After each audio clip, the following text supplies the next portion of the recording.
జై శ్రీమన్నారాయణ. ఈరోజు మనం ధర్మపదం గ్రంథంలోని చాప్టర్ 5 విభాగము 165 గృహస్థు ధర్మాలు పూర్వం శ్రీమన్నారాయణుడు భూదేవికి బోధించాడు. నేడు భూదేవి శ్రీకృష్ణ పరమాత్మకు బోధించింది. వాటిని భీష్మాచార్యులు వారు చెప్తున్నారు ధర్మరాజుకు. వాటిని చెప్తాను వినండి మహారాజు అని చెప్తున్నాడు వైశంపాయనులు వారు జనమేజయునికి. ప్రభు శ్రీకృష్ణ, నీవు నన్ను గృహస్థ ధర్మాల గురించి అడిగితివి. నీవు శ్రీమన్నారాయణుడివి, నీకు తెలియనిది ఏమీ లేదు. అయినా నన్ను అడిగావు గనుక నేను చెప్తాను వినండి.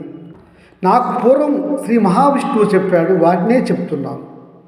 గృహస్థు అనేవాడు అగ్ని కార్యము చేయాలి, అగ్ని ఆరాధన చేయాలి, భూతాలకు బలిదానం చేయాలి, అంటే జీవులకు అన్నం పెట్టాలి, పితృదేవతలకు తర్పణాలు ఇస్తూ ఉండాలి, పండ్లు పాలు దుంపలు ఇతరత్ర నువ్వులు వాటితో పితృదేవతలకు తర్పణాలు ఇస్తూ ఉండాలి మానవులు.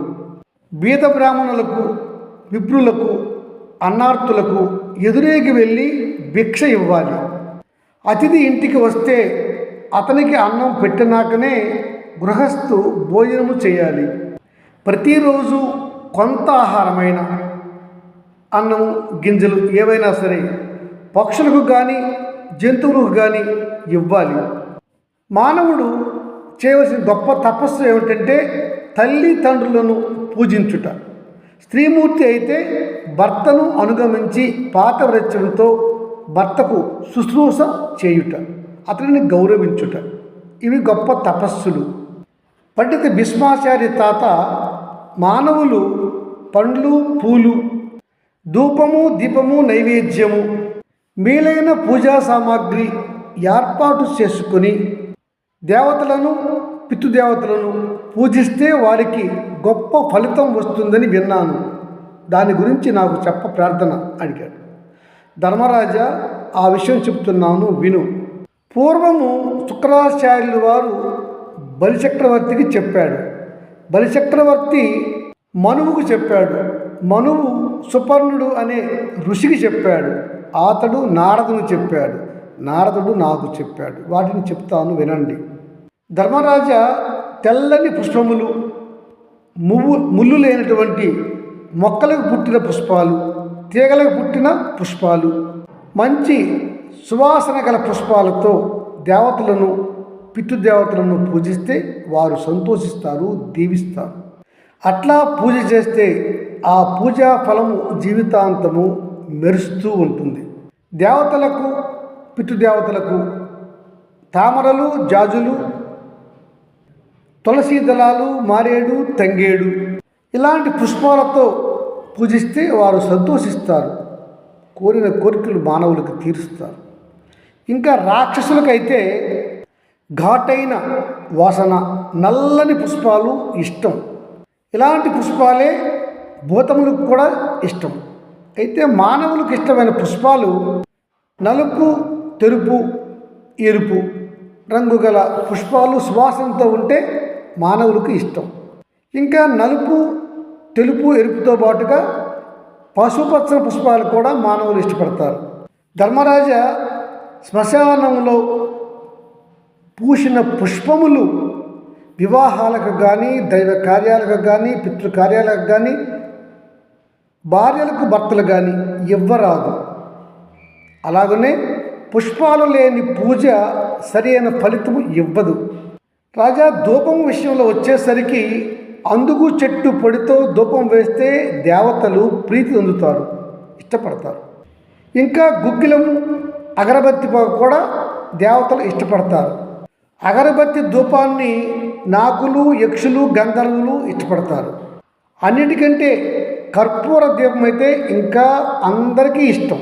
ధర్మరాజా, ధర్మము తప్పని భార్యాభర్తలు వారి పడక గదిలో సాంబ్రాణి పొగ కానీ గంధపు పొడితో కూడుకున్నటువంటి ధూపము అగరబత్తి కానీ తక్కువ మోతాదులో పెట్టుకొని వారు ఆనందించవచ్చును. ఇది మంచి ఫలితాన్ని ఇస్తుంది.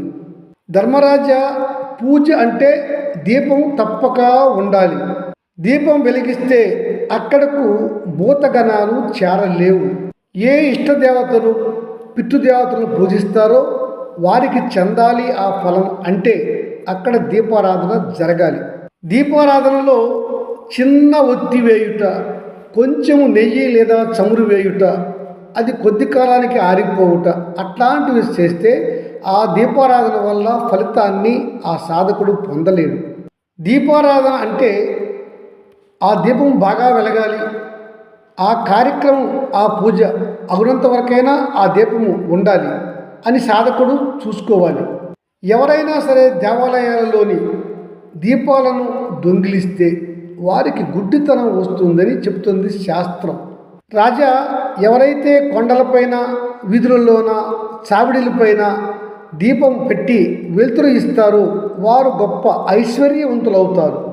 దీపారాధనకు ఉత్తమమైనది ఆవు నెయ్యి, ఆ తరువాత బర్రె నెయ్యి, ఇంకా నువ్వుల నూనె, మేక గొర్రెల నెయ్యి కూడా వాడవచ్చును.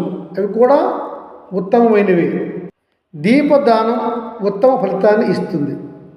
దేవతా పూజలలో పూజాకర్త దేవతలకు ప్రసాదాన్ని ఆరగింపు చేసి తరువాత అతడు దాన్ని స్వీకరించాలి.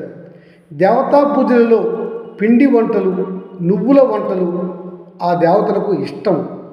పాలు, పండ్లు, పాయసము కూడా దేవతలకు ఇష్టం అని శాస్త్రము చెబుతోంది.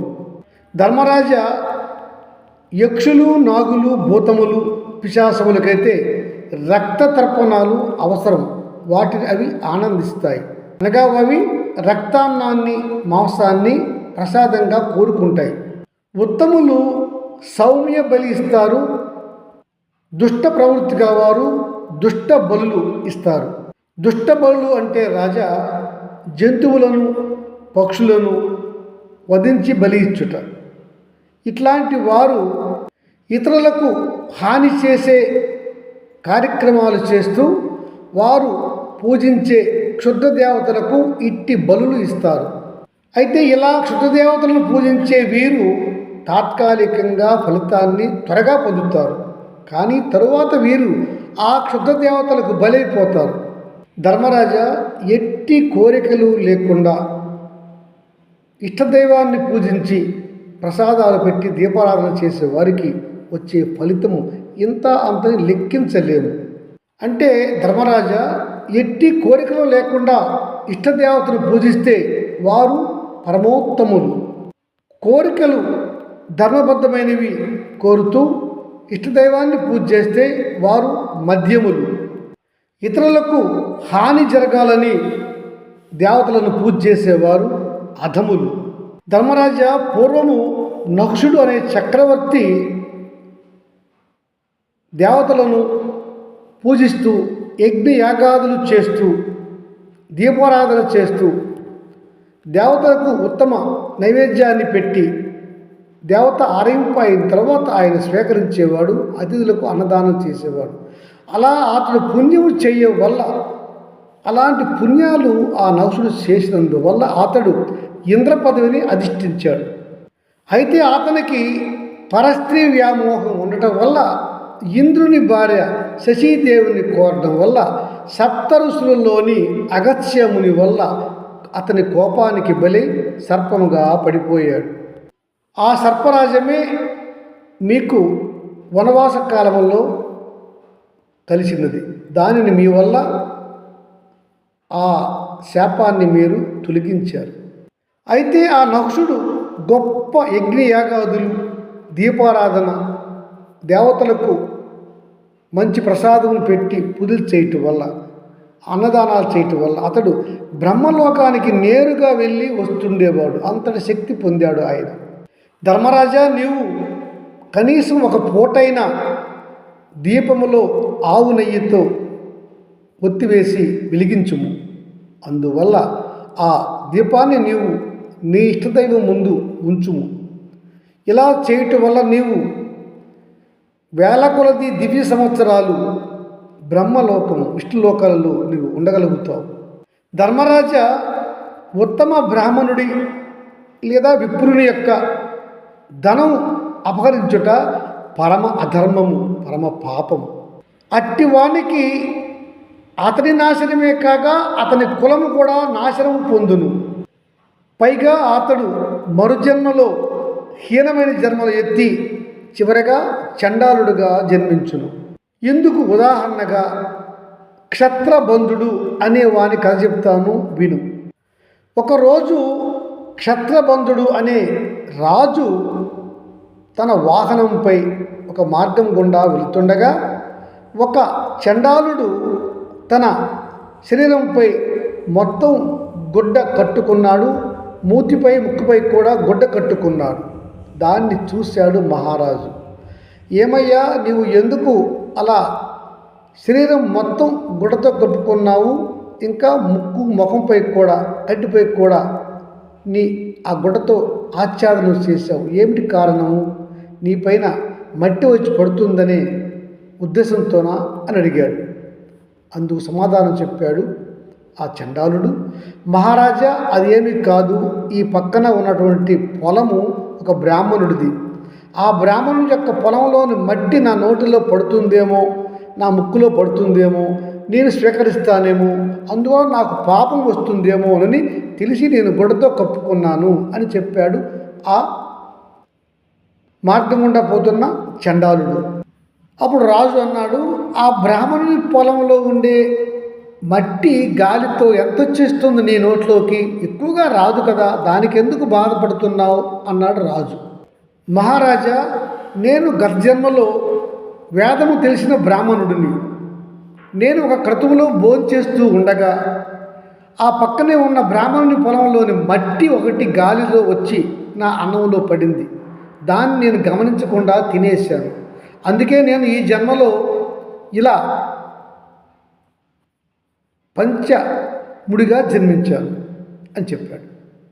అంటే నాకు ఉన్న ఆ జ్ఞానం వల్ల, ఈ జన్మలో నేను చేసుకున్నటువంటి జ్ఞానం వల్ల నాకు గత జన్మ వాసం తెలుస్తున్నది మహారాజా అని చెప్పాడు ఆ చండాలుడు. అంటే ధర్మరాజా, ఇతరుల ఆస్తి మనం దొంగిలించరాదు, అందులోనూ ఉత్తమ బ్రాహ్మణుల ఆస్తి మరీ దొంగిలించరాదు అని చెప్పడానికి ఈ కథ చెప్పారు. కలికాలంలో ఇది శాస్త్రాలు బట్టి మారుతుంటుంది. జై శ్రీమన్నారాయణ.